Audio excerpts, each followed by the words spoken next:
how I believe. So each presenter should get not more than 10 minutes.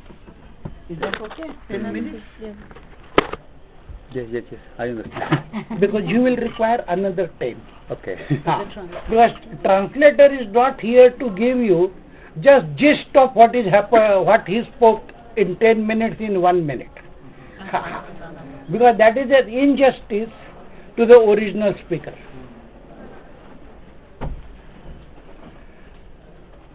Who is the translator?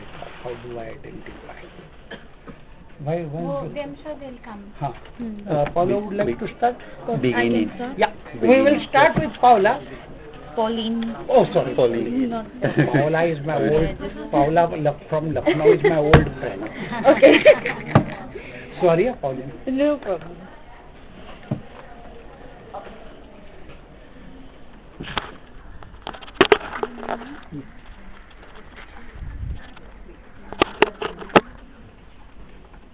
Timer लगाना 10 minute 10 minute का timer लगा दीजिए नहीं 10 minute का लगाना 10 मिनट का लगाना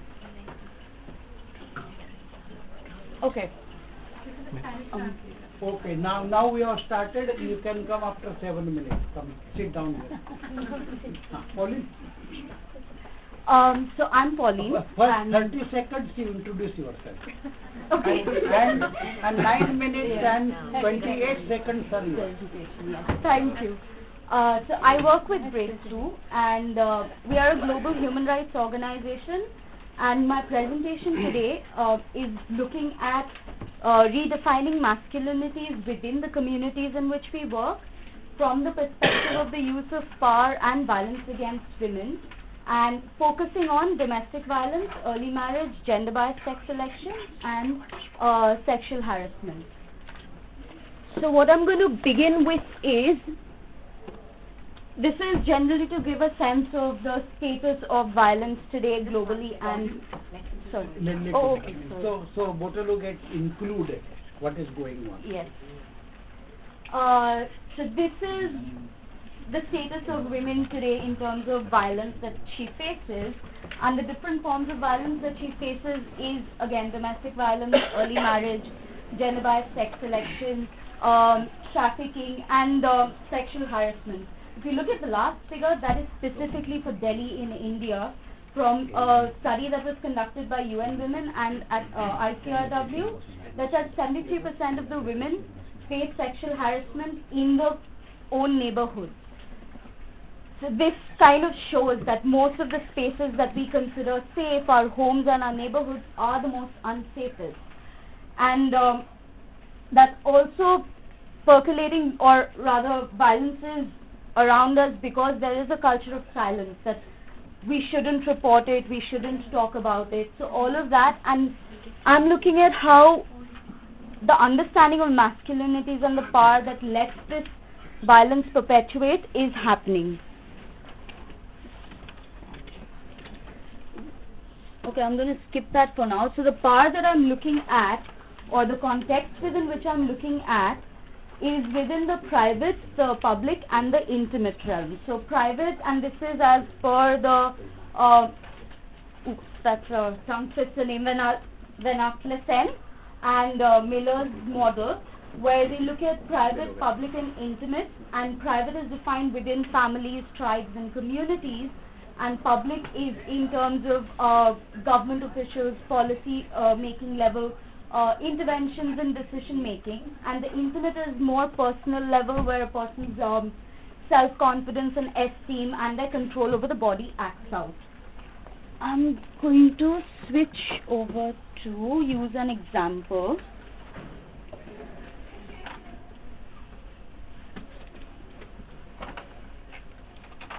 Okay. Whoa. That's it.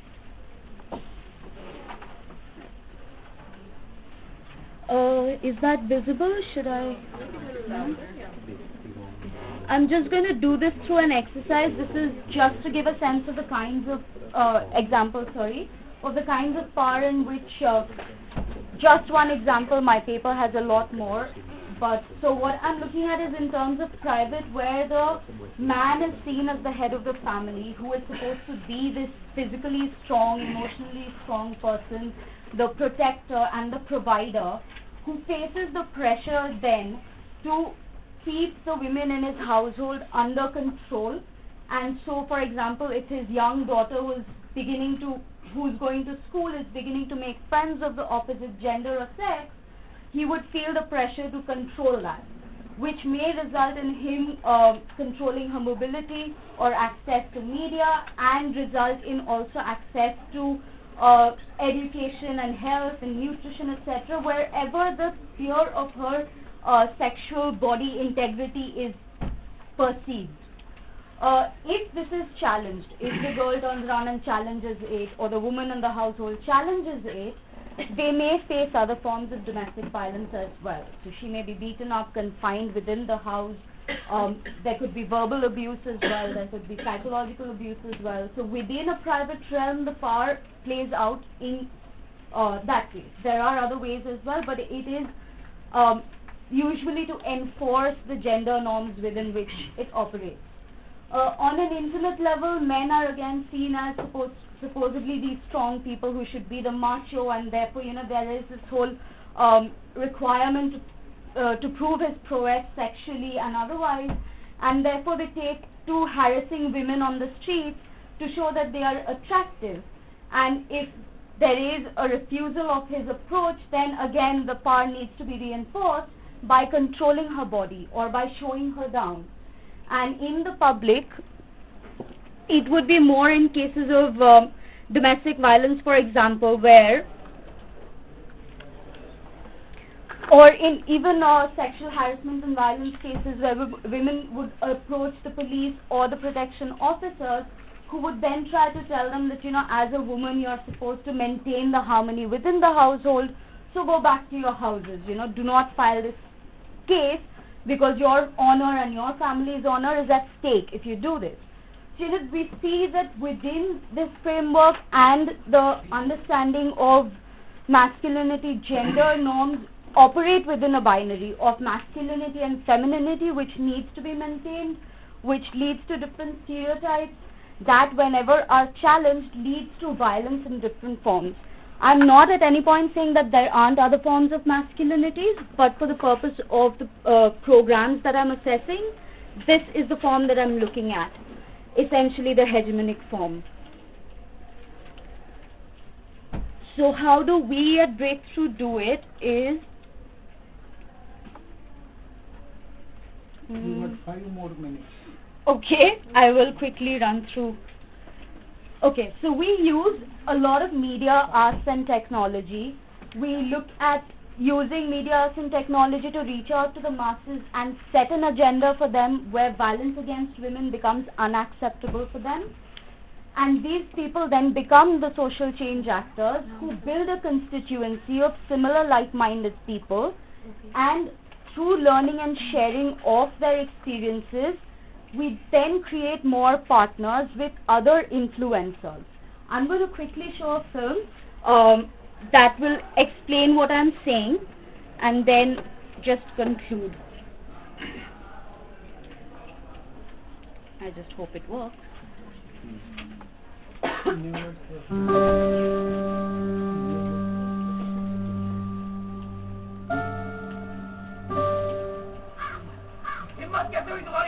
I'll tell you.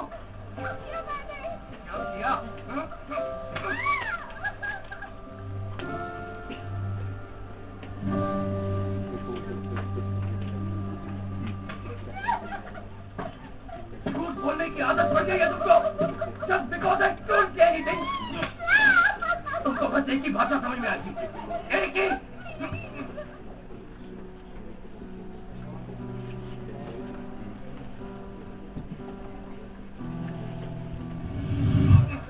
एक और बार अगर ऐसा हुआ ना तो मैं एक फोन कर सकता हूँ?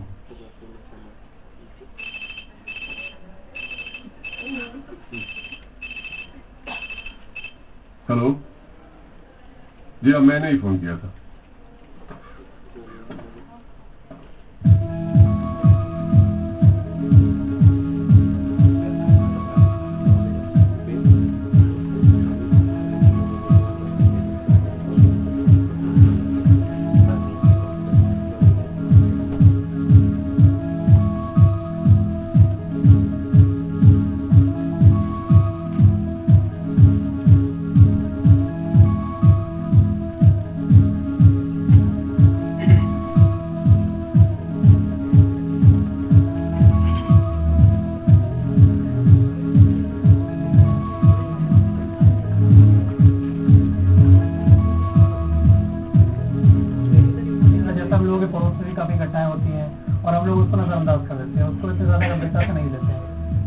किस तरह से बिल बजाओ कि अगर हम लोगों ने जाना कि उन चीज़ों को भी हम देखना चाहिए? हमारे बगल में हुई थी लड़ाई, वो हस्बैंड वाइफ में हो थी, तब मैं उनके यहाँ बेल बजाने गई और उनसे कहा, और मैंने उनके यहाँ चाय पत्ती मांगी थी, हमारे जिया जी आए थे, तो उनके यहाँ से लड़ाई बंद हो गई और तब उनके यहाँ तक अभी तक लड़ाई नहीं। इस ट्रेनिंग के बाद मुझमें वो हिम्मत से आई है और मैं और भी जो महिलाएं आती हैं उनमें भी मैं वही हिम्मत डालने की कोशिश करती हूँ कि अपने आप को एक स्ट्रांग बनाओ, अपने आप में एक हिम्मत लाओ, जो कि मुझे अब आ चुकी है।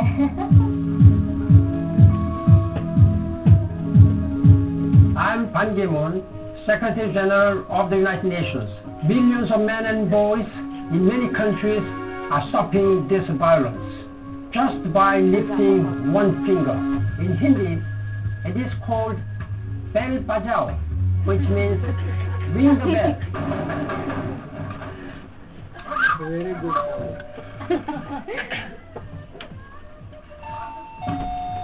How much Ban Ki-moon made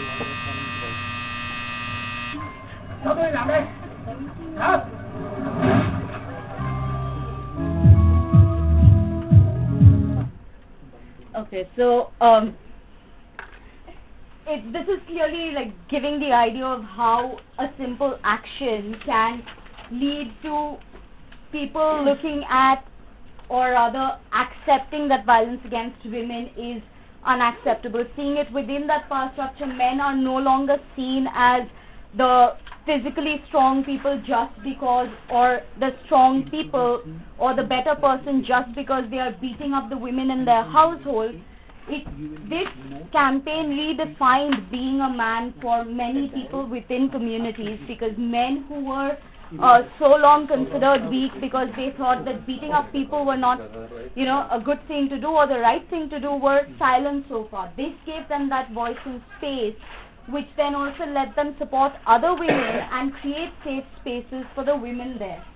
So that's essentially what I'm saying, that within the framework of the power that I was looking at, even for people individually, for the men themselves, masculinity is no longer means beating up is equal to being physically strong or the right man or the correct man or the ideal man. There is more to it. This is just the layer, the first layer or the surface. So, yeah, that's primarily what I was saying. Thank you. Thank you. It's your okay.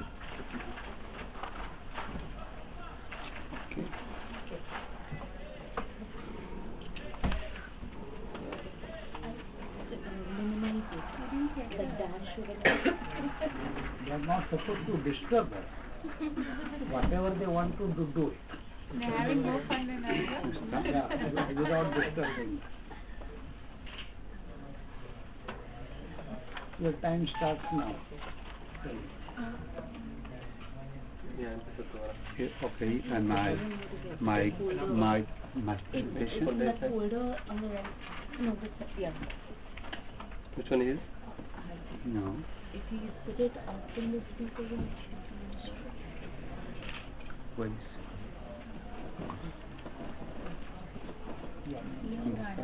Where is?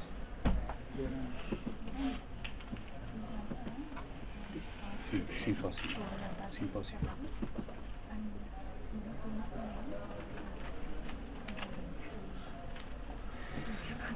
Yeah? Okay. I'm sorry, my presentation is in Spanish. I know in this moment. Okay. Bueno, y una disculpa porque, bueno, las traduje hace media hora mi presentación al inglés, entonces va a estar con errores. I would first of all like to apologize because I just made my presentation 1 hour ago and there are some errors in English that we can see, but we'll have to apologize for that. Bueno, lo que quiero compartir con ustedes es centralmente, me interesaba cómo construir responsabilidad en los hombres, más allá de que se convierta en un discurso políticamente correcto, que hay muchísimos hombres que lo tienen muy en el discurso, o por otra parte, que un sentimiento de culpa. Entonces hacen acciones a favor o están a favor de que haya mayor equidad, pero en realidad muchos desde que se sienten culpables por a lo mejor porque cargan toda una cuestión histórica casi de la humanidad. Entonces me parece que ese tipo de esas dos vertientes están muy presentes en en los estudios de masculinidad, y yo lo que quiero es darle como un cambio. As a central theme of my research and investigation, what I have seen is the different actions that we take for legislature changes and also changes in thinking of the persons who are trying to take care of the manhood. There are lots of things that men would like to do, but they feel this burden of social or historical past. That's why they are not so much engaged into that. Entonces, para mí hay en la literatura, prácticamente en toda la literatura sobre masculinidad, también en las organizaciones de la sociedad civil, hay una idea, para mí es un prejuicio, de que hay una represión emocional en los hombres, cuando está desplegado totalmente la vida emocional en los hombres. Obviamente hay algunas incluso que se alientan, como el enojo, y para mí eso genera un problema de construcción de conocimiento. There are so many literature that we can access to as far as the emotional repression of the man and masculinities are concerned in the civil societies organizations. But for me, I understand, or I believe that is a prejudice when we talk of the men's repression. Okay, muchísimos grupos que trabajan directamente con hombres ven la necesidad de trabajar las emociones, pero desde mi punto de vista la ven como un fin en sí mismo, es decir, que aprendan a llorar, que aprendan a expresar sus malestares y todo. No quiere decir que no sea importante trabajar esas cosas, pero mi preocupación es que parece que ese es el fin, la expresión, el llorar, lo cual para mí es una visión muy conservadora de un cambio político que queremos mucho más potente. There are lots of organizations which are working to understand that they are working with men as far as the expression of their own desirability and the emotional concerns are regarded. We also, in my personal opinion, I understand that we should be able to also express ourselves as like crying, as like expressing ourselves as a human being should do, as a woman as too. Sí, bueno, las emociones en realidad son pautas orientativas para entender las interacciones, entonces por eso actuamos de cierta manera con unas personas, con otras de otro, pero permanentemente hombres y mujeres estamos evaluando. Obviamente en el caso de los varones está delimitado por las relaciones de poder, o sea, también es real que no maneja de la misma manera las mujeres que los hombres su vida emocional, pero para mí el problema central es que todo el abordaje que hay respecto a la gente que trabaja masculinidad es que lo ven desde un punto de vista individualista, es decir, solamente es mi emoción, mi sentimiento, mi expresión. I would like to tell you that according to my personal opinion, that all the organizations which are working for the masculinities, this is very much concerned with the power settings in the society. All those people who are working in this area, they see it as a problem, individual problems. But we should, there are so many other things that has to be seen in collaboration with that. Sí, por eso para mí hay que focalizar en dónde está como el punto de movilidad, que incluye obviamente las emociones, sin duda, que es un tema, yo no quiero decir que no deba de incluirse la vida emocional, por supuesto, pero focalizando hacia dónde queremos el cambio, es a desactivar un mecanismo de opresión. My focus of the work is mobility in the life of the people, and also to understand what could be the central theme of our emotional, as far as our emotional suppression are concerned. Y por eso hay que retomar como una de las concepciones que se tiene en género, que es una visión relacional. A mí me parece que hay que aplicarlo relacional en relaciones de poder, hay que aplicarlo en este caso, y me parece que el concepto de autonomía da muchísima posibilidad para entender, porque en el caso de los hombres muchas veces el sentirse autónomo incluye limitar la autonomía de las mujeres con las que convive. Entonces, por eso es central que se discuta el tema de autonomía relacionalmente. Es decir, ¿cómo está mi autonomía? Pero estoy comprometiendo o frenando, obstruyendo la autonomía de la otra. We'll have to understand the gender sensitivity here, and also the power relationship between men and women, as far as the autonomy is concerned, we understand, or the men generally understand, that being autonomous is restricting the power of others or the woman. We will have to understand that if we feel ourselves autonomous, we should not obstruct or not impede the liberty and the power of the other, which is in this case women. Ok, entonces, bueno, por eso ya el concepto de responsabilidad, desde mi punto de vista, tiene que ir enfocado primero relacionalmente, que esa relación está marcada por relaciones de poder, y entonces ya se despliegan otros temas. Si se dan cuenta, bueno, por ejemplo, analizar la autonomía del uso del tiempo, cómo usamos hombres y mujeres el tiempo, la movilidad física, la seguridad, en fin, los cuidados que hay en la familia, etcétera. O sea, hay varios temas que, desde mi punto de vista, se abre y ya no se limita a la expresión de que si llora el hombre, de que si no llora, que me parece una visión muy limitada.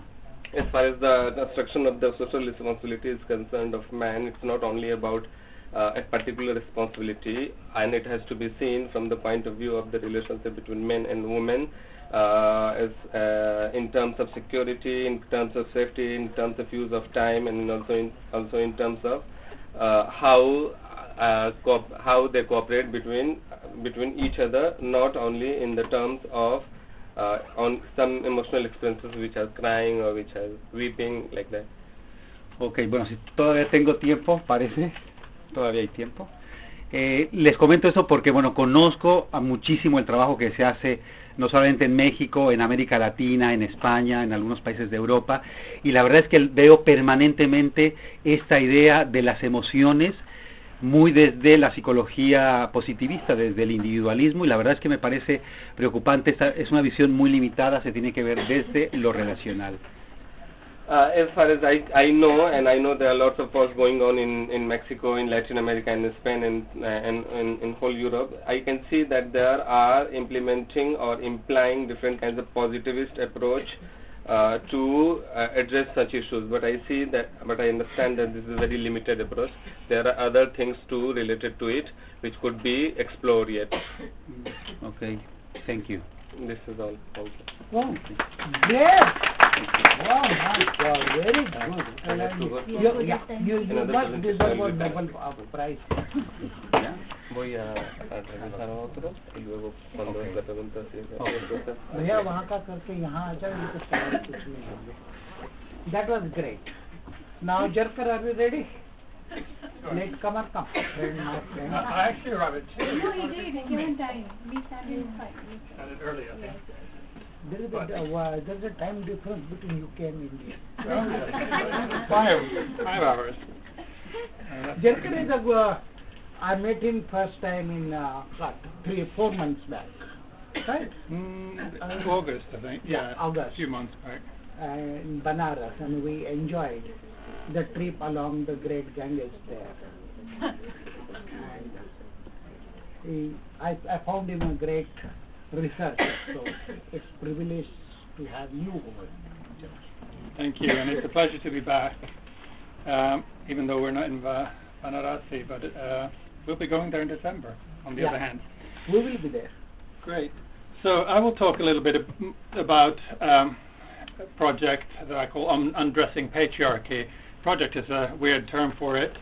It's about kind of dislocating ourselves from our masculinities and moving towards more humane or humanity-focused outlook on social justice.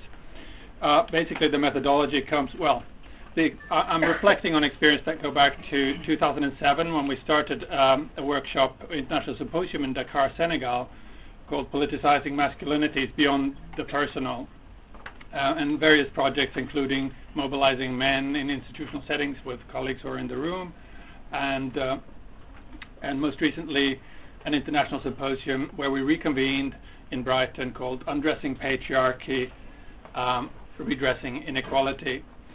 And these were unconventional, it's sort of unlikely encounters of unusual suspects in unconventional dialogues.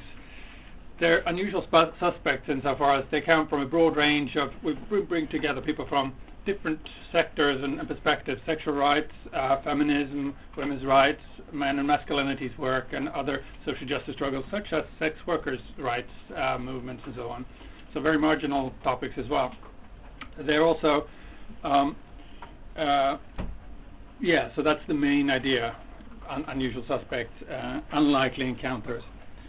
And so I've just said that, saved myself a little bit of time. But to start, and some substantively, as we've heard a lot about in this conference, there's a lot to learn here about what does seem to work with working with men and boys, engaging with men and boys in gender equality better. And clearly there seems to be a consensus that we need to move beyond kind of the individual level to consider adapting addressing the more structural influences on men and boys in their development and in terms of gender equality. So therefore we need to see and engage men and boys in many different ways, clearly. A lot of practice-based experiences are teaching us that as well. We need to see many different kinds of men for many different kinds of reasons, and engage them or not, because some will not be allies in the struggle. We also need to work in alliances with and support of women's rights struggle and other other social justice movements such as sexual rights movements and others. But in terms of these structural influences, we need to get more sophisticated about various types of strategies and how they might be working in tandem at different levels or at different scales, and sometimes asking the hard questions about whether taking something to scale is even the right thing to do. And often, I think, even if we have these very complex models about multi-level and multi-strategy approaches, they tend to come back to individuals. And it is actually very naive to think that it's mainly by changing the attitudes and behaviors of individual men and boys that we're going to address this multiplicity of roles that men and boys have, and particularly men, have in gender equality, let alone the structural drivers of all the problems that we're dealing with. So that's kind of the starting point. So this is a kind of fairly familiar structural model, ecological model, if you like, relating the individual to the context, and it's very easy to separate the two, as we heard this morning in the plenary. It's kind of artificial separation in many ways. But there are some good things about thinking structurally in more kind of traditional terms. At least we start to look at levels from these kind of personal and intimate interpersonal to broader community networks and markets maybe and institutions, then of course the state and the legal framework, etc. And then the broader cultural, ideological trajectory and history that we have and carry with us from time immemorial and societies evolving in complex ways. But so we do need to get more sophisticated about this idea of the individual and the structural, and think of social systems and social change in new ways, more dynamic ways. We're coming back to the term patriarchy, which of course is an old structuralist term from the 60s and 70s sort of Marxist debates and so on, and feminist, particularly a feminist debate in response to Marxism, I should say. And is often very unpopular as a result in this post-structural era. But there is a renewed interest in the concept of kind of systems as complex and evolving, non-deterministic, but yet sort of directed. So in all of this, as men, we need to engage much more directly and honestly and much more critically with ourselves and with feminism and other marginal analyses. And by that I mean analyses from marginalized perspectives. So if we're serious about talking about structural change, we also need to dig much deeper in what some feminists like Nancy Fraser call the deep structures of constraint to gender equality or gender justice. She points to constraints in global corporate capitalism, of course, and we've heard a lot about that this morning in this conference, and I think there is a lot to be explored there. But it's also about patriarchy for me, and I could go on a little bit about that. For me, patriarchy is older than corporate capitalism and is built on. So in this, I'm going to construct a framework for kind of thinking about this, and I've drawn in this from many different kind including Nancy Fraser, Andrea Cornwall, a close colleague. I mean, mine, Alan Johnson, who I don't know, from the Midwest in the U.S., who's written about the gender knot and patriarchal heritage, and also from people who write on power, like John Gaventas and Lisa Veneklasen and others. But also, of course, the men and masculinities field, in particular Raewyn Connell, Messerschmitt as well, and my friend and colleague Alan Gregg, who was chairing the plenary this morning. And it's something that I call the 4 M's of patriarchy, and it's about looking at patriarchy in multiple dimensions. And this I really got from Nancy Fraser, I owe a lot to, in terms of talking about dimensions. She talked about 3 dimensions and the deep structures. I talk about the same 3 dimensions and male order. So the first dimension here is an ideological or political dimension, if you like, because this work is political. It is about injustice and inequality. And in terms of patriarchy, we need to take a stand, recognize male supremacy within ourselves and our communities, and which obviously relates to our deep and dark history of subordination of women and other lesser men. Lesser men in quotation marks, of course, because it's about hegemonic masculinities and not measuring up. And this is a disciplinary ideology of supremacy that then feeds into racism, feeds into it is sexism, but homophobia and other forms.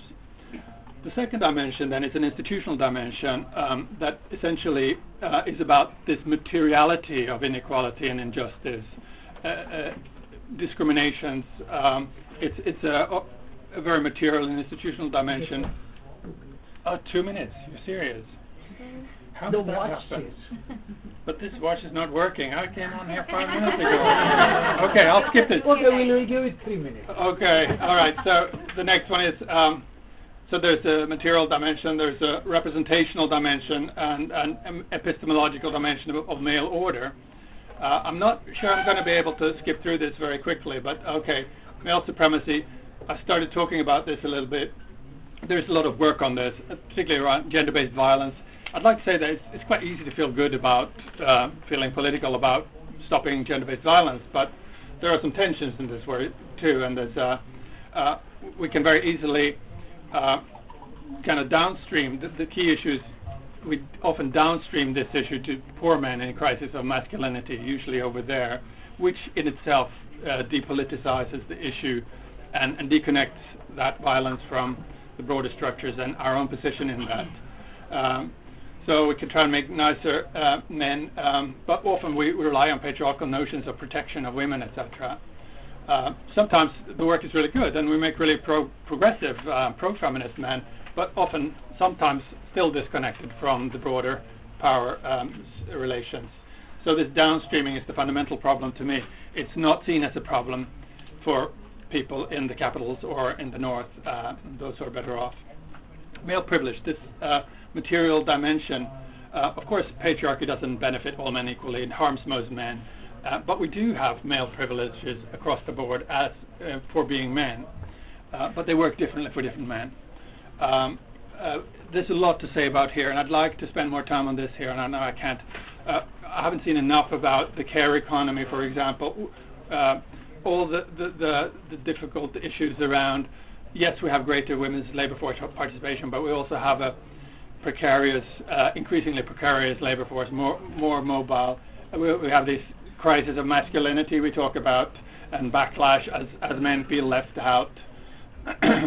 Very few gender-sensitive approaches to dealing with both men's and women's economic disempowerment. But we very rarely look at the 1%, the people who are hoarding that wealth that is disappearing from the poor. We don't research up enough. There's this invisibility of unpaid care, this whole debate, which I won't have time to go into. I wish there was more space in this conference for that as well. Is a big area now, and feminism is coming out. The men's care work remains, or very much risked. There will be progressive strands of this, and I'm all for that, and I want it to be more of that. Okay, my time's running out. Just to say on that, men are not caring enough about some of the things like actually doing the cleaning or looking after grandma.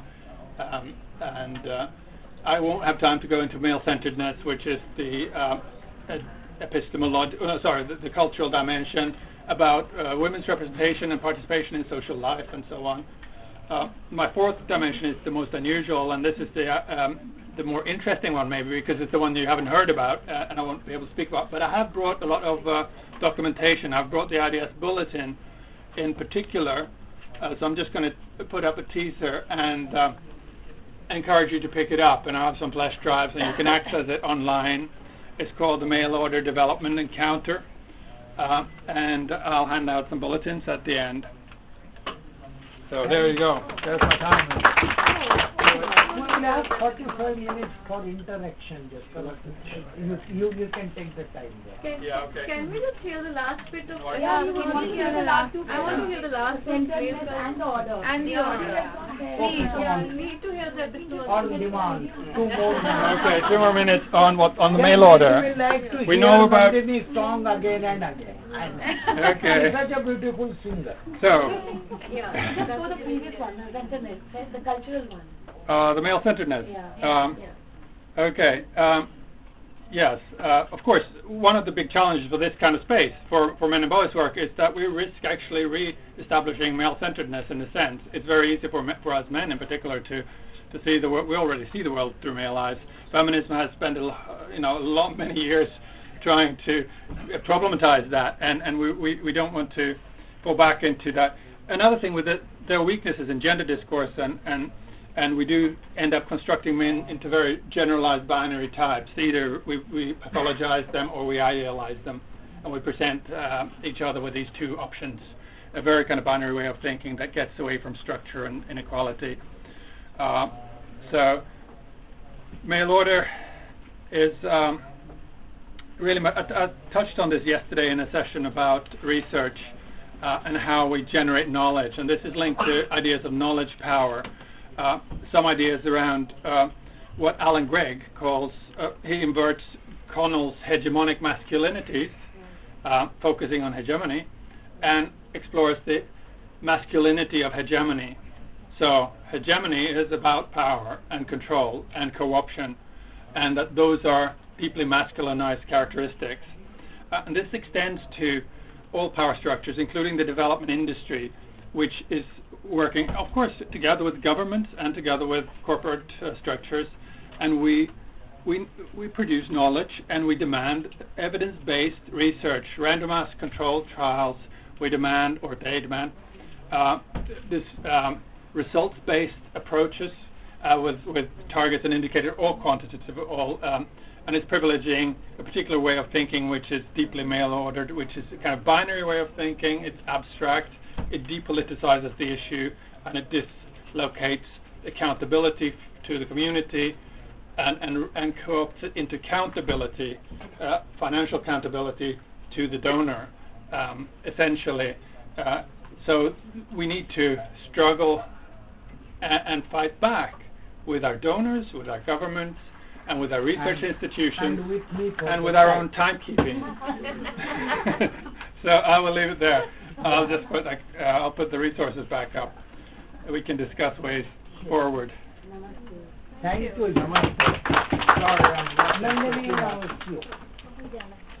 If you want to get it recorded, you have a freedom to say you don't want to get recorded. I had no problem. No, it's okay. Can I shut this? Is that okay? Okay. Oh, because thank God, not into the technology. So I don't have a PowerPoint. She is the power. So I was thinking I would start by singing a song. Now, 4 lines of a song actually, not the full song, to talk a little bit about what we've been talking about for the past 3 days on masculinities, and how it is important for men to reflect, analyze, and change individually, structurally, institutionally, in every which way possible. So it's a song in Marathi, and I know friends in the room who speak Marathi, who probably sing Marathi. So please join. Just 4 lines. Tod marda tod hi chakori, tod marda tod hi chakori, tod gabai tod hi chakori, tod gabai tod hi chakori, muktiचं गीत म्हणा रात हाय अंधारी, तोड मर Odhi Sakori. So it's a song, it's a long, beautiful song, but 4 lines which basically are saying, telling men, break your shackles, break your barriers, break the things which are around you, and there is sing songs of freedom, sing songs of liberation, because the night is very dark. Sing songs of liberation, liberate yourself. So I want to talk a little bit about how men themselves can liberate themselves and influence liberation around them. That is basically the focus of what I'm going to be talking about today. I have 30 seconds to introduce myself. So my name is Nandini Rao. I am a feminist activist. I'm based in Delhi, and I work pretty much across the country in India on issues of feminism, women's rights, etc., gender-based violence, etc. 30 seconds. So in a country which is strongly Hindu, like we are, 80% of people in this country are Hindu, reincarnation is a big issue. In my next reincarnation, my next incarnation, I've decided I want to be a man. Not just any man, I want to be an Indian man, specifically. Because Indian men are really lucky. Right? Many of them nodding and smiling. So much that you can do. So much freedom to do what you want to do. An Indian man can speak the way he wants to, and I'm sure this is true of many other cultures also, behave the way he wants to. Indian men, South Asian men can also pee wherever they want to, which is great, anywhere. But more importantly, the number of hours they have in a day in which they can do what they want to do. So there was a study by the Organization of Economic Cooperation and Development. The study, they presented the research in 2014, but it's of different years for different countries. They looked at about, I think, almost 20 countries and looked at work, the issue of work across these countries for men and women. Indian men, I'm going to put a few numbers out to you. Indian men, on an average, spend 391 minutes a day, on an average, on paid work and study for themselves. On their own care work, they spend 703 minutes, which is roughly around 11 hours, I think. On leisure activities, again for themselves, they spend 203 minutes. 12 minutes on spirituality and religion. They spend of this 19 minutes are spent on unpaid household work. That's also too much. That's also too much. In fact, when I told a friend of mine about this, she asked me, I said 19 minutes, and she asked me, 19 minutes in, I said, in a day, not in a year. But she was a little doubtful.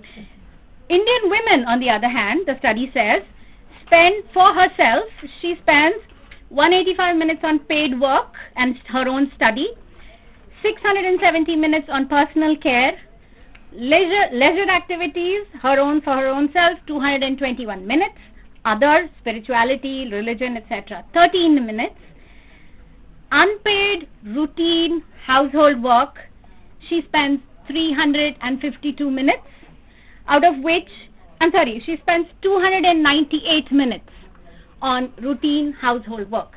Now, why would I want to be an Indian woman, right? So I spent almost 300 minutes of my day on unpaid, uncared for, invisibilized work. This is something I want to again bring into focus, is when we talk about masculinities, and I've been hearing this also over the past few days and also in other spaces where I work, masculinities are so often connected with violence, and a very overt kind of violence. Always we're talking about men who are violent about this, that, and the other. But actually, the things that matter a lot and which also count, but which do not show up very often in our research, do not show up even in our discussions as much, is the way in which this invisibilizing, this undervaluing, and this what I'm calling unvaluing of women's lives and women's work happens. And this, I think, is pretty much across the board, because as I was reading about the kind of the ratios of unpaid and paid work across these countries in which the research was done, it turns out that almost in every single country in the world, in any case, a woman does double the household work that a man does. But in Slovenia, men do 114 minutes of their day spent in household work. So I don't want to be born as a Slovenian man, because that will be no different from where I am today. If we are looking at how women's lives are being invisibilized and undervalued, then, and if we are talking about changing structurally, which I think is pretty much what all three speakers before me have also said, looking at power structures, which both of you spoke about, you're talking about structural, institutional. If we are going to change structurally, change institutionally, what is the ways in which this can be done? What is it that men have to look at? In another discussion two days ago, someone in the audience asked me, so what is the solution? How do you get men to change? Which I think is very fundamental question, for which none of us, I really think, have an answer. But I think somewhere discussions on this entire issue of unpaid and paid work, to me, that's the fulcrum on which gender injustice and gender inequalities exist today. That is the place in which we don't notice it, we don't see it, but really that's the place in which liberation has to happen. That's the place in which when there are shared roles, and these shared roles, I want to emphasize, is not only within the home, because if you look at it within the home, then it becomes the same heterosexual families that we're talking about. But I'm now bringing it out, I'm broadening it a little bit more to look at 4 areas, which would be within the home, within the family, which, as we all know, is the most patriarchal of all institutions, within the workplace, also looking at the kind of work that's happened, the distribution of work within workplaces, within communities, the amount of work that women do in communities, which is completely unrecognized, which is unseen, which is invisibilized, needs to be acknowledged as such. And lastly, in the nation state itself, what is the role that women play in the nation state? How is it that those roles can be foregrounded in order that she is acknowledged as a true citizen of that nation state? I think these, when we take it back to power and privilege, and of course in the course of work, and I truly believe that all men are not examples of hegemonic masculinity, or masculinity which is hegemonic masculinity. I truly believe that all men are not that way. But men have that power, and they have the privilege to say, yes, I want to change, or no, I don't want to change. And I think somewhere when that decision is made, when he is able to make that decision about wanting to make that change, about wanting to be that person, and I believe it starts from the individual but needs to move beyond it to encompass our other structures. But when it moves beyond that, that is the space which liberation occurs. That is where the man gets liberated for himself, and it doesn't have to be for anybody else, but it is for himself. Masculinities in our day and age today, in our country today, we are at a very interesting, in the American way of saying it, we are at a very crucial period of our political, in our political lives as a country. And where we are standing today, we cannot look and we cannot talk about institutional changes within masculinities without talking about, socio-cultural, economic and political changes. Where is the political will? Is there any political will in our political structures today in order to make that change? In our country today, I have my own doubts about it, but then there is something which I'm calling a little bit of magic. We need that little bit of magic in order that if the bigger structures are unwilling to change, and I live in Delhi many days of the month, and I see this hyper masculinity on the streets of Delhi. You see it in Muzaffarnagar, you see it in different parts of the country, in Madhya Pradesh, in Gujarat, in so many parts of this country, as I'm sure it exists in your countries also. We've been listening to people talking, and I'll conclude by saying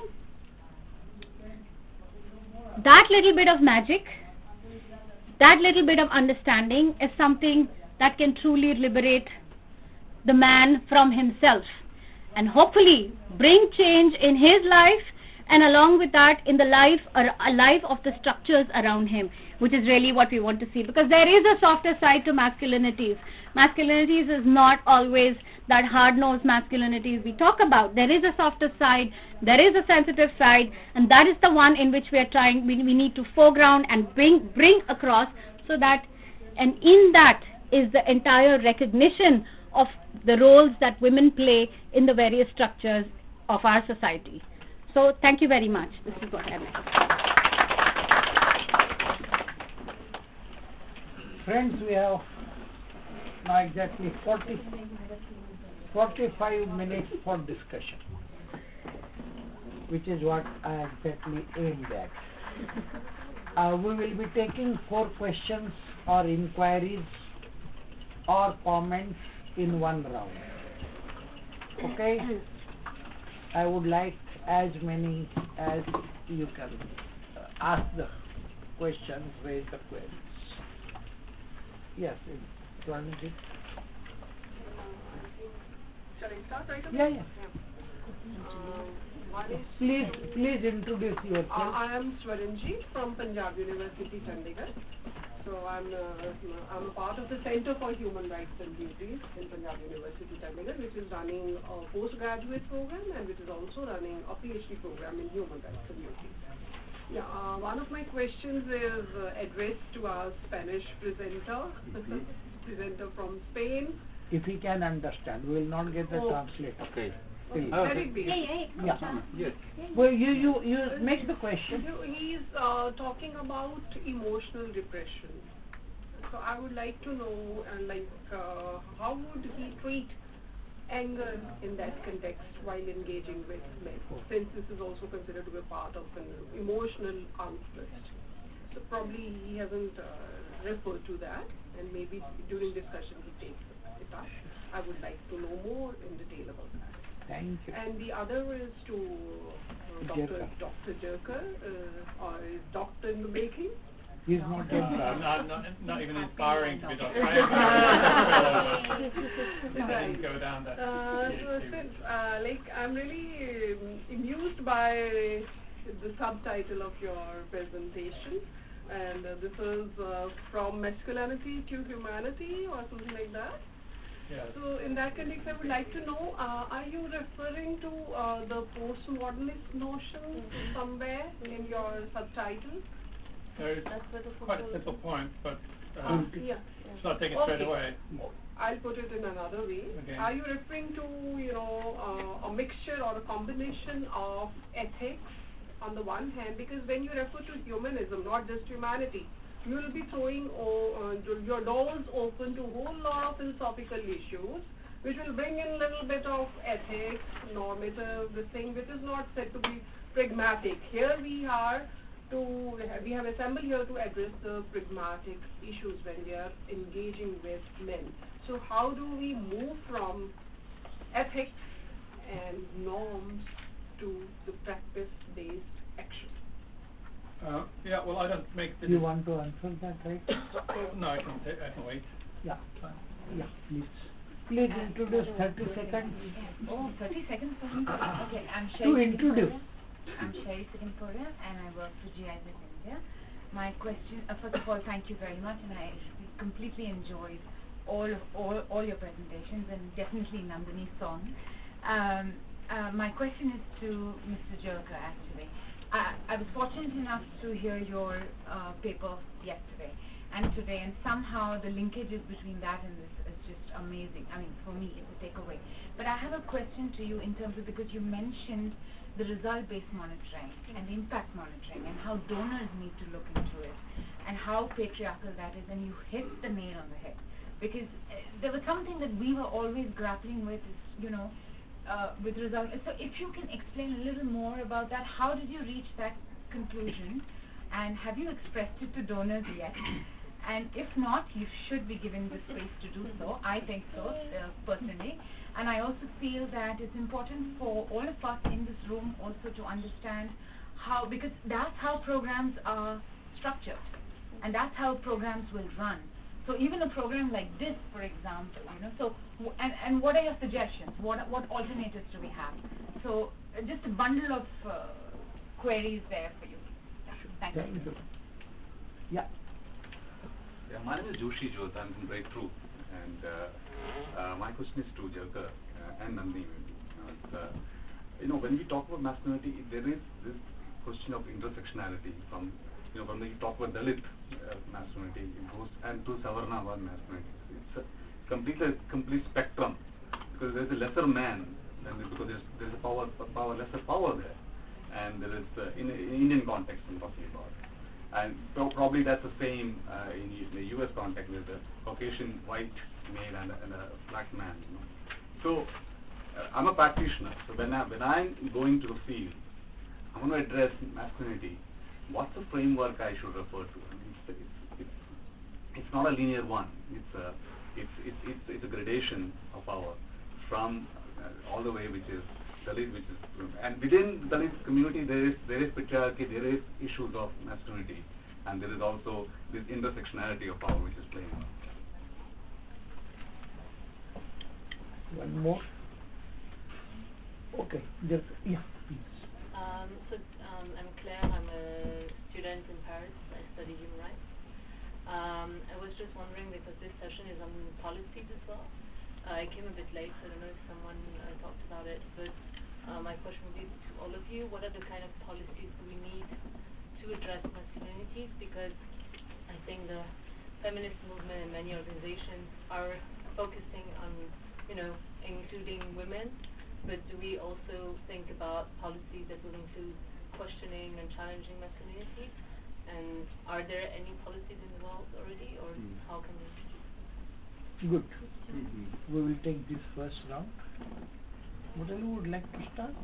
Can you speak a little bit in English? There's a later comment. Okay. Jerkar. Okay. Thank you. First question on the subtitle, From Masculinity to Humanity, and on the prefacing on that of being gathered here for pragmatic reasons.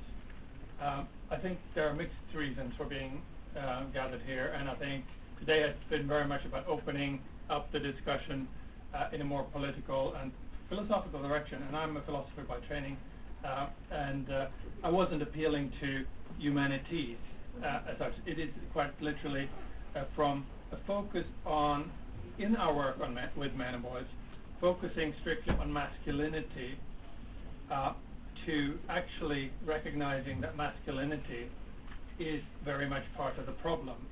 And masculinity is so inbound with patriarchy and power. And when we talk about multiple or soft men, for example, and multiple ways of being man, I am very suspicious of the notion of better masculinities. Yes, I do recognize that there are aspects of being a man traditionally which are less toxic and which are much more productive. But I'm actually fundamentally opposed to the idea that we need to gender good specific qualities and specific. I mean, why does it have to be a man who is responsible and protective rather than a woman, for example? So it's dislocating ourselves men's attachment to masculinity is very much part of the very deep problem, even at the emotional level, at the psychological level. And the solution to me, which links to the last question about what kind of policies might we need, it's not policies, actually, the more our policies are specific about men and women, sometimes we do need them in the short term in terms of positive discrimination quotas to get women into parliament. They are important to make a difference. We have tipping points and so on.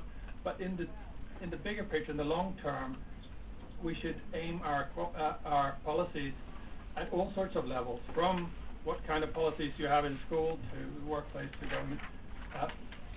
What kind of human beings should we have? Same rules for everybody, regardless of male or female. That's what I mean by to humanity.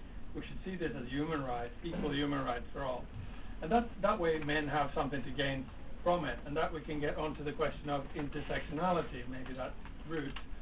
Because in patriarchal power orders, there are always most people are losers. Most of us lose out in these hierarchies, which are deeply masculinized. We're punished for not being men enough.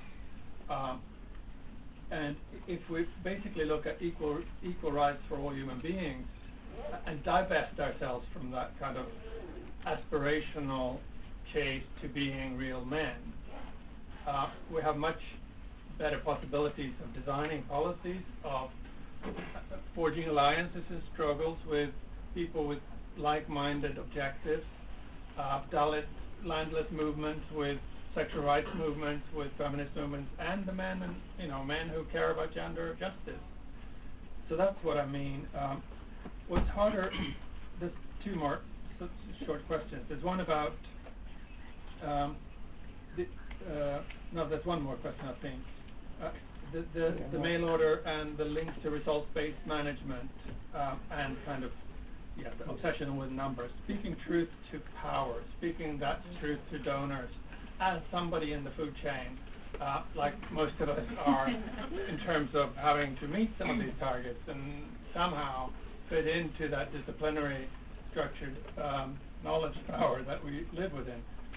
Yes, I do try, and just like engaging men in gender equality, some donors are actually quite interested and quite worried about whether they're making any difference, and are open sometimes to some critique.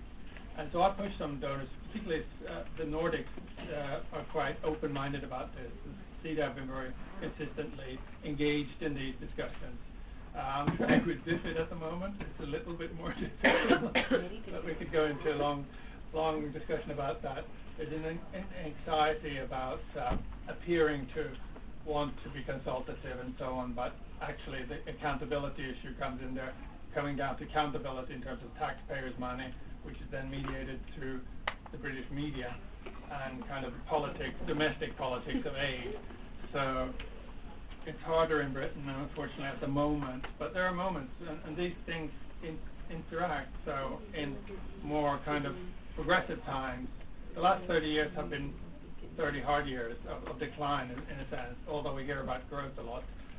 Inequality is increasing. Resources available to do creative things that are not predetermined on order. Now more and more contracts are results-based. You get paid on delivery of specific products that the donor wants. So we now have a policy-based evidence-making rather than evidence-based policy-making. So I've better stop there. And there's a lot more to say. I'm going to hand out a few copies of that ideas bulletin, Undressing Patriarchy, and some of these ideas are explained much more in detail there. This isn't enough space to do that. So I'm going to go to your framework question. I was actually trying to figure that one out. But I was trying to figure out what I do in the work that I do when I work with men who, many of whom come from rural backgrounds, from, let's say, marginalized castes and marginalized communities, definitely marginalized classes. The framework that I use, I don't know if that's the answer to the question, is deconstructing patriarchy. I think we cannot talk about masculinities without talking about what is patriarchy, what is it that, what can we do to break it down, what is it that, what role does each one of us have. So when while working with men, you're right. I mean, it's not like there is a straight line and everybody has to follow that. Obviously not. I mean, come from different contexts. Caste, class, religion playing a huge role in our country today. And across the world. Actually, it's not just, I keep saying in our country, but I realize it's also something across the world. So I feel at some point to understand patriarchy, deconstruct it, break it down, and try and get those tools to figure out how is it that we can, how do you, break this entire structure which we've grown up with, which we've lived with, etc. So maybe that could be, I mean, I don't know if that would even answer your question, but that could be one way of looking at it, one way of trying to make that change. It works with me. I mean, it has worked with me, not every time. It has worked with me, I think, when I'm in discussions and interactions with men who come from, and I want to specifically talk about a place where I did some work in Gujarat. A very, very remote village in Gujarat, where the men came from a very strong patriarchal, very strong masculinist background. Those are the communities.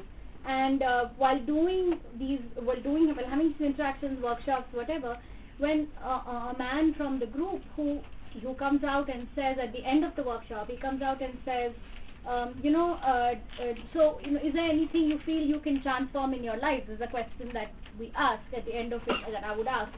And one of the replies I got was, from tomorrow, I mean, I've been so moved by this workshop, from tomorrow I've decided I will never beat my wife again. And those of us who were doing this, who were facilitating this, were in shock, because we didn't know that, that's something that needed to be actually broken down. But these were communities in which that's the norm. So if that is the norm, then how do you break that whole thing down? And again, work then becomes, for me, work is a very important part of my discussions. Paid, unpaid, care work, etc. And that's something I use all the time. And I find that is extremely powerful because of the invisible nature of women's work. Whether she works in the home or even if she works in the fields, for example, in rural India, in rural parts of the country where she works in the fields but nobody has noticed that she's actually doing work there. So I think those kind of issues which are really important, which is something that I have brought out. Pauline, you want to answer? Yeah, actually I want to just add to what Nandini said, and at Breakthrough as well we do a lot of leadership development program, and it was in a mixed group where we were talking to both young men and women, and through the course of the conversation what happened is we asked these young men, so why do you sexually harass people on the road? And they say that, you know what, it's a stupid question. It's time pass for us. We're not harming anyone. What the hell do you care? What we do, this is our space. We don't have anything to do. It's between school and going to back home for dinner. It's boring between that time. We just sit there, pass comments, leer at women. It really doesn't bother them. They often walk off. When the question turned around to the women turned around and said, what happens to us? We are not allowed to go out to the market space because our parents think that you're going to do something more than just passing comments someday, and you're going to put us into trouble also because we are not able to go to our schools and colleges which happen around the time that you're doing this time pass. And for the men in that space where they thought it was an entitlement to use that space the way they pleased, and they didn't realize how they were going into that space and actually harming these young girls, it was the penny dropping moment, because seeing these girls, hearing their stories, a few of those boys just stood up and they said, you know what, we're sorry we did this because we did not realize this is what is happening to you all, and this is reality. And they took an oath and they formed a group later to ensure that no one else harasses. But then, well, that was the kind of interaction that I think we need to have more often, as opposed to just tell them that they don't understand the language of gender, binaries, norms and masculinities, but something that is for them a daily life experience was something that actually turned the conversation in that room around to, we are not going to do this, and we agree that what we did was something wrong. So just wanted to add to Nandini's point.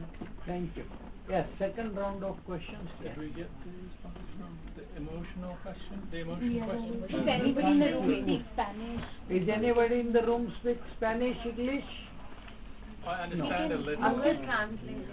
Well, find out if the translator is available from the next room. Continue. Yeah. No, We will no, continue. stop. Yeah. Continue. I have noted and you will have a translator. Continue. Yes, sir. Yes, I'm from Sri Lanka, a lawyer with a psychology background. I teach health promotion in university also. My question is that we, even in this discussion, we hear about challenging masculinity and masculine to humanity, and we don't hear much about challenging femininity and femininity to humanity. But in Sri Lanka, we are challenging both masculinity and femininity towards humanity, because sometimes most of these myths and expectations are held by women most of the time. So challenging femininity is also a very much important component in this issue. So I just asking why we are not using that language, or is there any reason for that? Can you ask for a clarification? Yeah, sure. So can you just explain a little bit what do you mean by challenging femininity? Meaning what? Because when we ask what is femininity, they say doing domestic work and fires, right? Then emotional. Then we ask them why you have to be always emotional. Sometimes you can be very strict, and you should do the household work as well as you have to do some paid work as well. So likewise, so that is actually just as we challenge masculinity, we have to challenge femininity, and then only that we can come to humanity. So I was just wondering, even Subhash, I am asking this, why not, because you were the educator about some years back. Yeah. Anybody else want to ask any question? Okay, I'm not sure how to frame the question, but this whole thing about, so we are moving between men, women, masculinity, femininity, and then humanity is one thing in the, you can come here. No. If you want to take 3 minutes, I can. No, I won't take 3 minutes. But I think, what I would like some more discussion on is that then are we essentially saying that both, what are supposed to be traits like masculine and feminine is something we are rejecting and wanting to put another paradigm in place? Is that how we are moving? Because then that's the direction that needs more discussion. The second thing that I wanted to just note, and I think that's very important, is when we said that when we put violence next to masculinity, in a way it's easier to challenge it. And I think the breakthrough thing shows that okay, so you take an action and it makes you feel like you've done something to challenge. Actually, it's challenging violence. I would not even go as far as to say it's challenging masculinity. So I think where we place the interventions, because masculinity is a much deeper concept. As I think Nandini said, work entitlement is just also the way I enter a room, right? And recognition of that is much beyond just linking masculinity to violence. And I would just like, if in the framework, I thought it went too fast for me to assimilate. Yeah. But whether you've that comes into the 4 M's, and what are your thoughts on that? Okay. Yeah. Nandini ma'am, do we need to talk about Dalit masculinity and upper class masculinity separately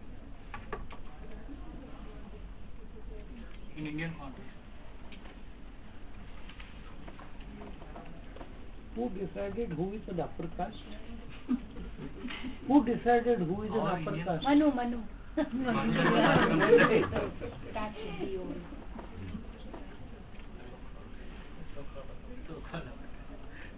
The translator is here. Oh, he just came in. Translator is here. Please. Oh my God. I understand English, but my English is bad. Doesn't matter. But I'm sorry.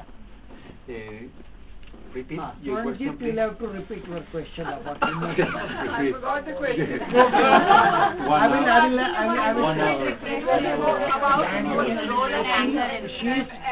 See, in his presentation, there was emotional depression. You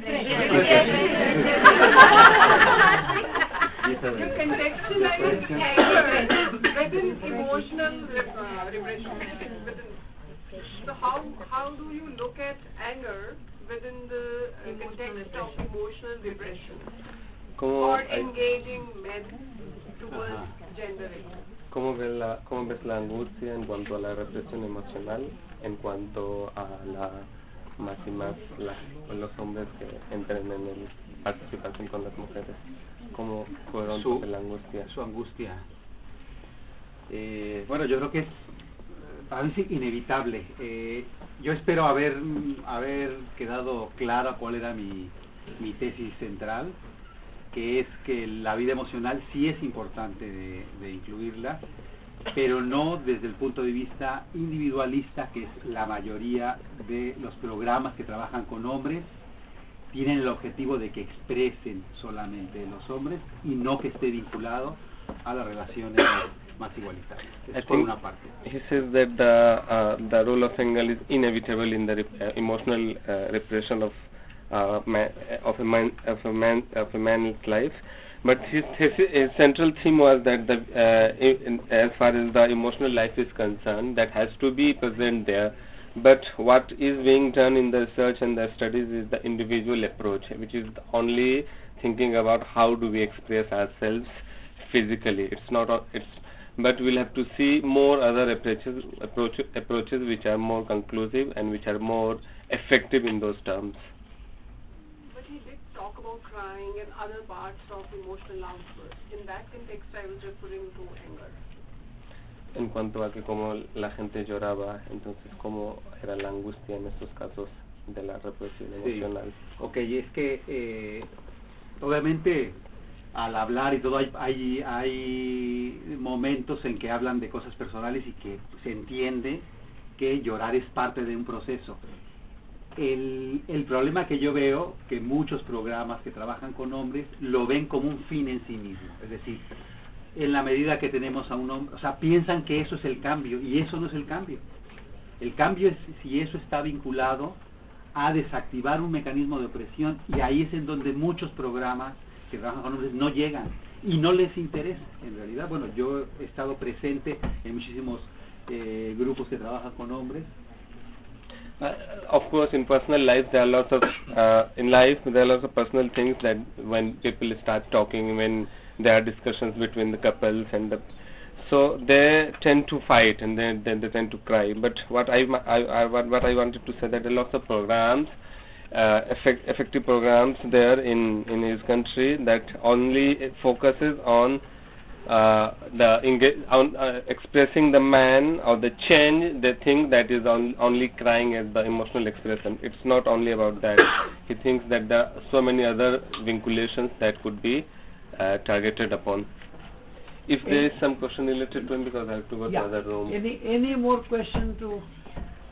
Because that happened in the public domain also at times of watching. Oh, thank you very much. Thank you. Thank you. Okay.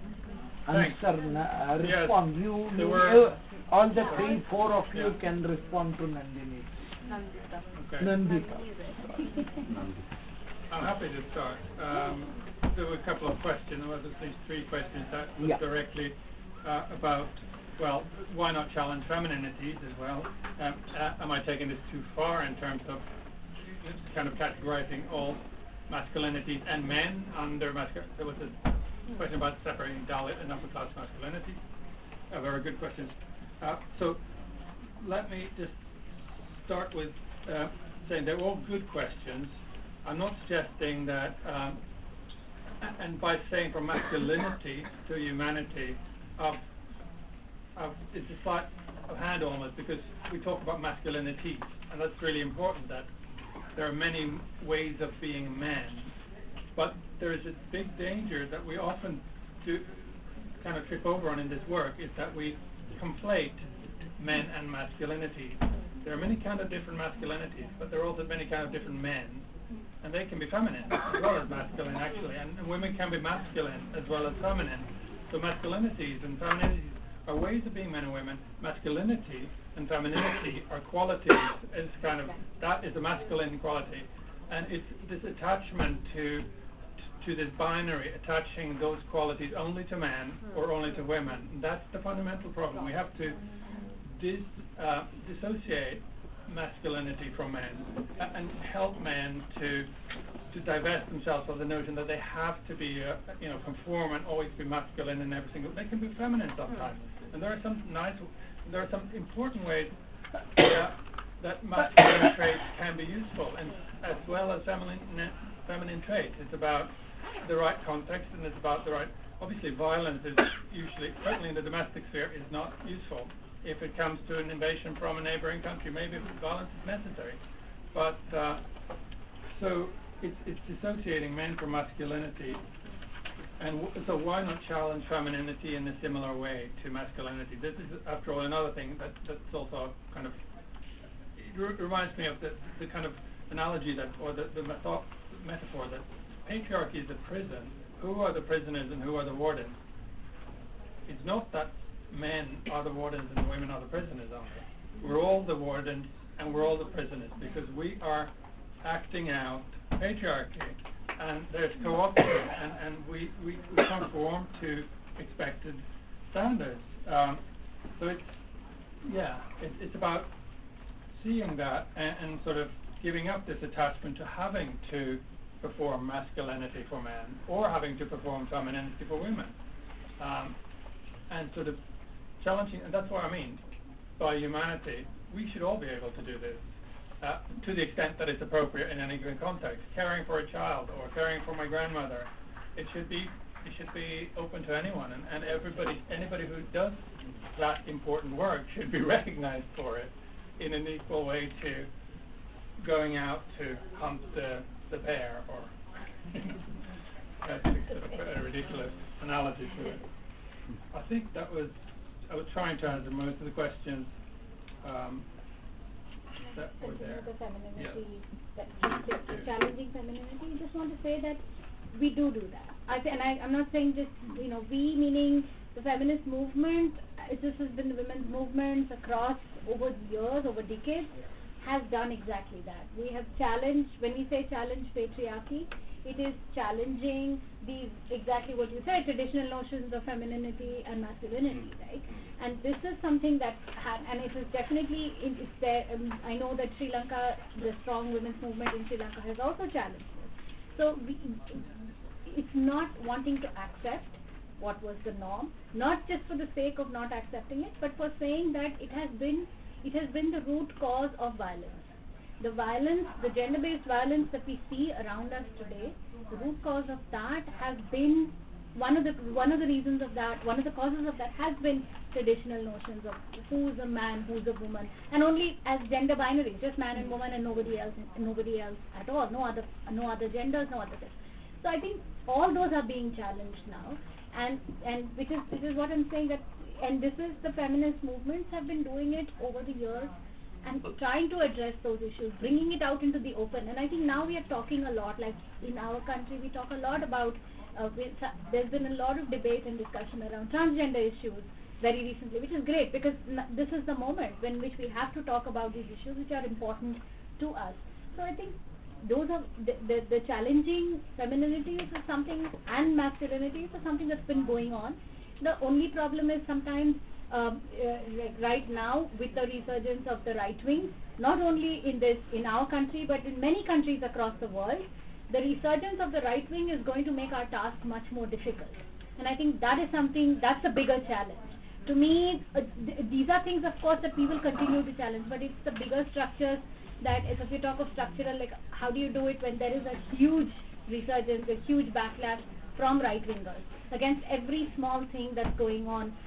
It's tiring after a while to have to reply and respond to each and every one of them. So that's true for your country, I know, as much as for our country. So that's something that definitely is happening, it's being done. The question about Dalit masculinities, did he leave? No, he's there. Okay. He can't leave. He's basically only here. This I'm answering just completely from my heart. I have no theory to back anything, but this is from the work that I do. I don't believe that Dalit masculinity is any different from any other form of masculinity. There definitely, when you look at the structures, you look at caste, class, all of that comes into play. Caste, class, religion, all of that, and that is very important to look at also. But in terms of just the masculinity, because we talk a lot about Dalit patriarchy, Dalit feminism, Dalit masculinity, I personally am uncomfortable with that. While you look at the structures of caste, class, you look at those hierarchies of oppression. You have to look at that oppression also, but at the same time, to look at Dalit masculinity as being better or worse than so-called upper caste, so-called, the whole caste-based masculinities, I personally am very uncomfortable with it. But like I'm saying, this is just something from the heart. I have no theory backing it, nothing, but this is something that so maybe other people also. I will take another 5 minutes. Any questions, inquiries? Last 5 minutes are reserved for me. And that's a very democratic decision. No, the question really not coming, which I am going to put before these two panelists on my side and here. This panel is supposed to be or was expected to speak on policy. Whether there are or whatever the existing policies are there, does it enable humanity or does it enable hegemonic masculinity? Or is there any space available for us to undertake advocacy, to have a policy, whether it is a local government, provisional government, or national government, that such and such policy will enable people to become more human. Let us put it that way. You have 2 minutes each of you. You want to start? Well, I need a little bit. Okay. She will require some time to think, I know. Yeah. Again, I keep coming back to the current political scenario. The way our laws and the way policies are being developed in the state, at the state meaning at the regional level, at the state level, and at the center level. So at the county level, county or province level. We have state and center, right? So at the state level and at the center, the way that policies and laws are being drafted today, there is no enabling. There is no question of enabling anybody. In fact, many laws and many policies are being changed as we speak. Things are being changed in our country today to do exactly the opposite of what the feminist movements and feminists, both women and men feminists in the country, have been fighting for decades. So many things are being upturned. One example I do want to take is the whole question of marital rape. We had a very strong law which we got last year, 2013, in India, which is actually an amendment to larger Indian Penal Code. It's called the Criminal Law Amendment Bill Act. And so that law, there was a lot of lobbying, a lot of discussion, a lot of fighting to get the issue of marital rape into the law. But marital rape does not happen in India, so we have nothing to worry about. And so it never did get into the law. And at the stage of lobbying, when there were discussions with parliamentarians, with ministers, with people from the opposition parties, at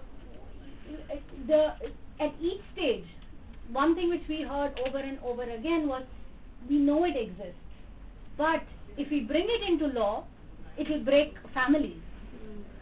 So feminists by definition are home breakers.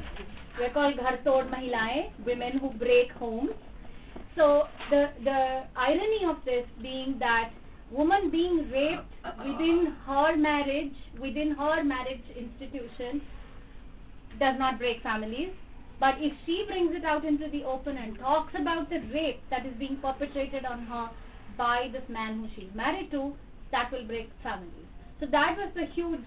So that was something which we tried over time. So just to say that there is no question of this being, at least where I'm talking from our context, it's a huge struggle.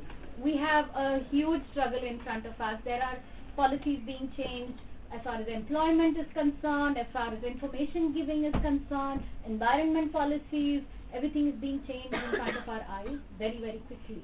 And each one is showing, like I said, like the 4 structures I was talking about, it is showing the direction we are taking is foregrounding hegemonic masculinity. We are very clear about that. When you call in companies, big companies, to come and mine for coal or mine for other kinds of minerals, without taking the consent of the tribals who own that space, you're talking hegemonic masculinities right there. And I think that is something we are seeing more and more. And unfortunately, I see nothing enabling in that space right now. So that's really very depressing situation where we are right now. But we can be optimistic about the domestic protection of women from domestic violence. Okay. No, thanks. I think that's a really important question, interesting. The thing to start with law, I mean, law has its own policies, and laws have their own life cycles. They have their histories. They come, like our patriarchal societies, they come through a deep history of lots of different influences and so on. But we also need to recognize that they are changeable and they are changing, and that we have to demystify that history as well.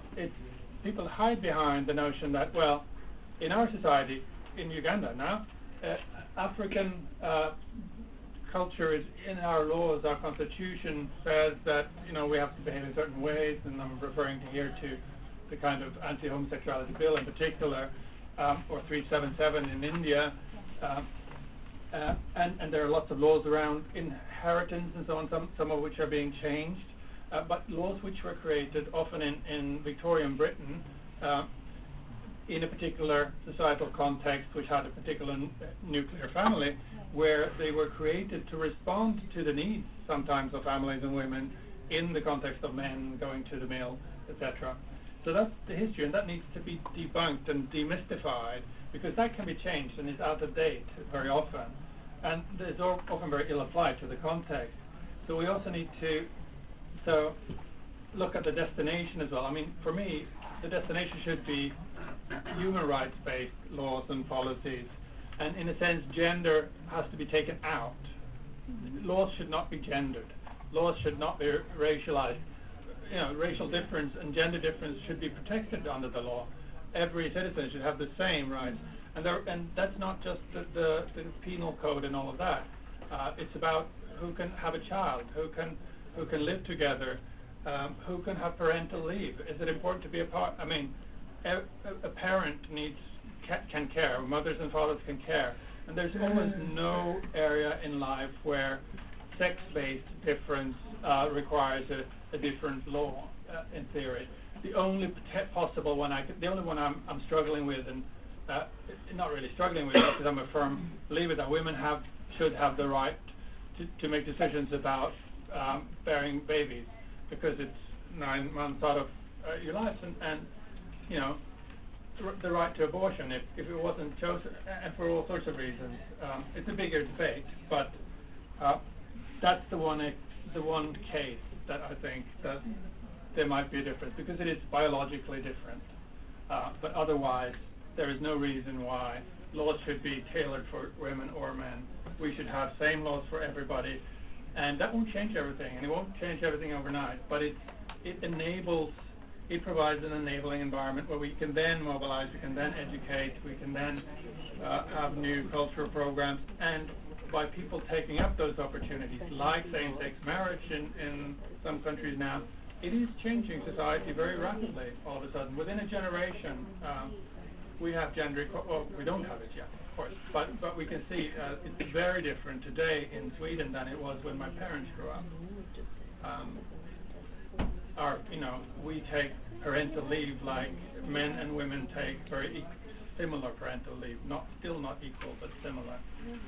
But there are many areas where there's still very subtle glass ceilings and institutional assumptions about women and men, and the notion that there will be somebody at home caring, and that companies and the government doesn't really have to pick up the bill. 1 minute. Yeah. Okay. So I think I'm just going to move the points that Jerker and Nandini gave a little forward in saying that, frankly, I don't think we have a dearth of laws or policies. We just need the people who are at the implementing end to be a little more aware, a little more understanding, a little more open to not defining the implementation within these binaries of the roles of women. For example, we have the PWDA, brilliant law. The only problem is if a woman goes forward to complain, she's always told, go back home, maintain the sanctity of the marriage, don't break up your house.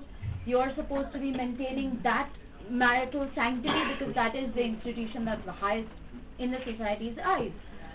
If she's taking a sexual harassment case which is covered under a separate IPC section, not a law by itself, except for in the workplace, she's again told the same thing, that your honor is at stake. Why do you want to openly talk about it? Go back home, handle this, talk to your parents, or better still, don't even talk to anybody, including your parents, because you don't want your family honor also to be at stake.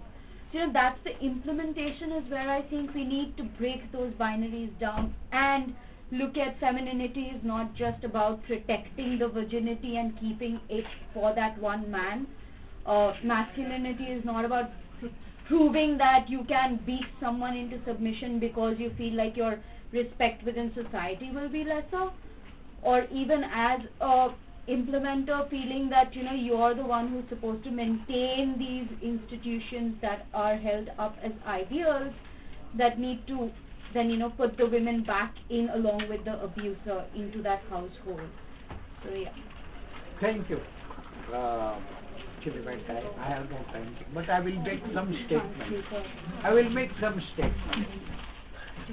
Friends, we need to understand that stopping violence against women is a part of understanding the whole masculinity.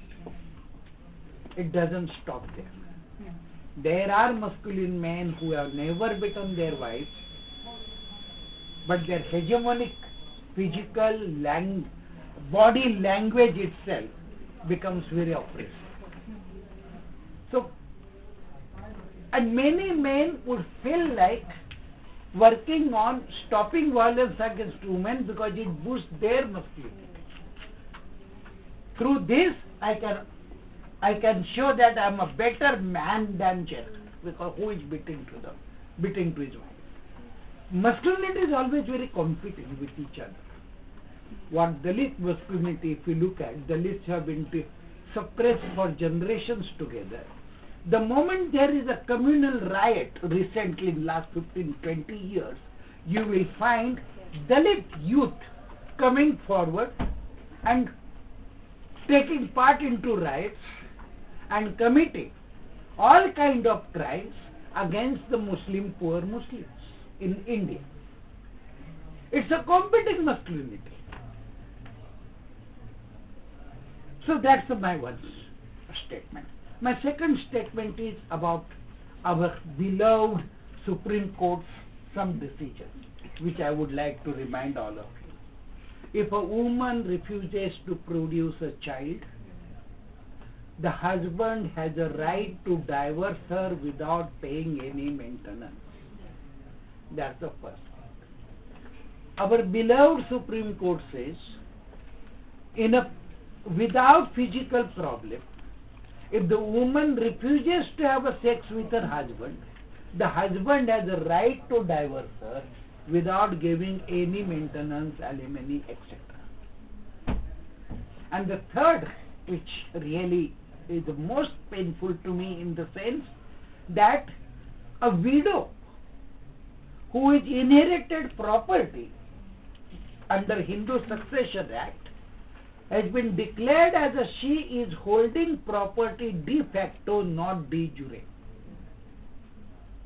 which means she can live in that property but she has no right to sell it. Look at the hypocrisy of the law. Few years back we studied with IDS support, I think, is there any government of India's policy which addresses issues of masculinity? And we found nothing. This is one area where we need to keep on investigating further and further, because it's like onion, you know. You keep on opening, masculinity comes. You keep on scratching, and one more. We are all patriarchal in somewhere, somehow, in some context. Let us accept them instead of denying it, and let us move forward. Thank you very much. Today, as I promised, I brought some reports, bulletins here.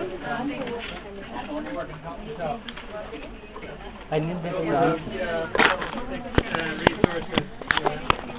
There's some flyers to go with those. That's all been